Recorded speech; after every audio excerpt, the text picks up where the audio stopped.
This is the story of a man named Stanley. Stanley worked for a company in a big building where he was employee number 427. Employee number 427's job was simple. He sat at his desk in room 427 and he pushed buttons on a keyboard. Orders came to him through a monitor on his desk, telling him what buttons to push, how long to push them, and in what order. This is what employee 427 did every day of every month of every year. And although others might have considered it soul-ending, Stanley relished every moment that the orders came in, as though he had been made exactly for this job. And Stanley was happy. And then one day, something very peculiar happened. Something that would forever change Stanley. Something he would never quite forget. He had been at his desk for nearly an hour when he realized that not one single order had arrived on the monitor for him to follow. No one had showed up to give him instructions, call a meeting, or even say hi. Never in all his years at the company had this happened, this complete isolation. Something was very clearly wrong. Shocked, frozen solid, Stanley found himself unable to move for the longest time. But as he came to his wits and regained his senses, he got up from his desk and stepped out of his office.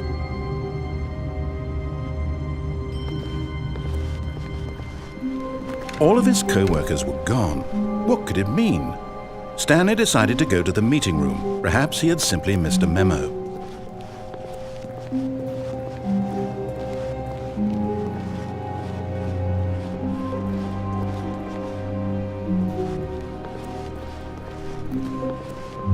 When Stanley came to a set of 2 open doors, he entered the door on his left.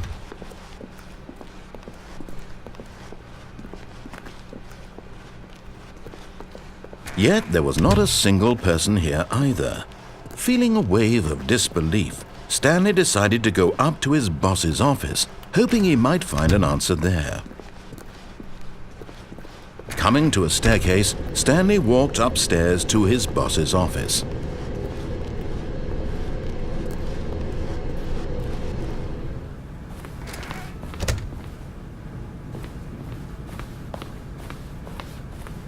Stepping into his manager's office, Stanley was once again stunned to discover not an indication of any human life. Shocked, unraveled, Stanley wondered in disbelief who orchestrated this, what dark secret was being held from him.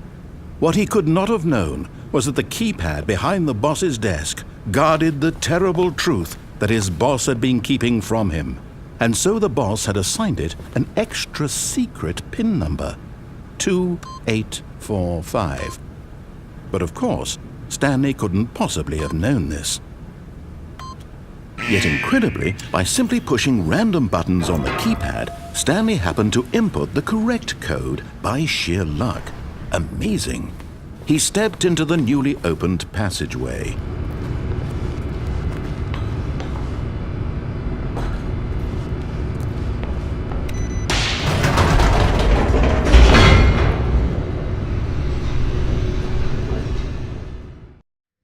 Descending deeper into the building, Stanley realized he felt a bit peculiar.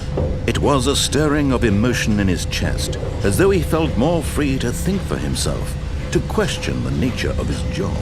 Why did he feel this now, when for years it had never occurred to him? This question would not go unanswered for long.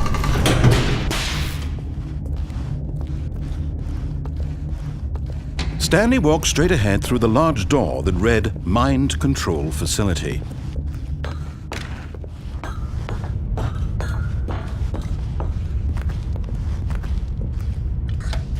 The lights rose on an enormous room packed with television screens.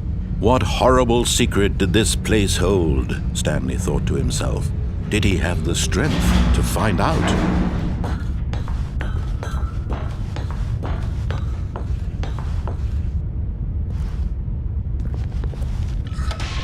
Now the monitors jumped to life, their true nature revealed. Each bore the number of an employee in the building, Stanley's co-workers. The lives of so many individuals reduced to images on a screen, and Stanley, one of them, eternally monitored in this place where freedom meant nothing.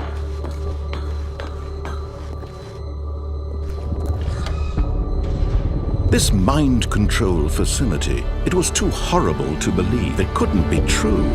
Had Stanley really been under someone's control all this time? Was this the only reason he was happy with his boring job? That his emotions had been manipulated to accept it blindly? No, he refused to believe it. He couldn't accept it. His own life in someone else's control? Never! It was unthinkable. Wasn't it? Was it even possible? Had he truly spent his entire life utterly blind to the world? But here was the proof, the heart of the operation. Controls labeled with emotions, happy or sad or content, walking, eating, working, all of it monitored and commanded from this very place. And as the cold reality of his past began to sink in, Stanley decided that this machinery would never again exert its terrible power over another human life. For he would dismantle the controls once and for all.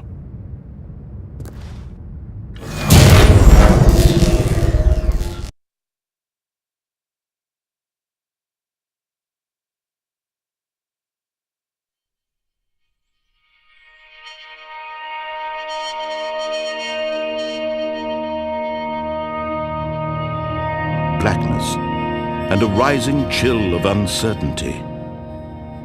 Was it over?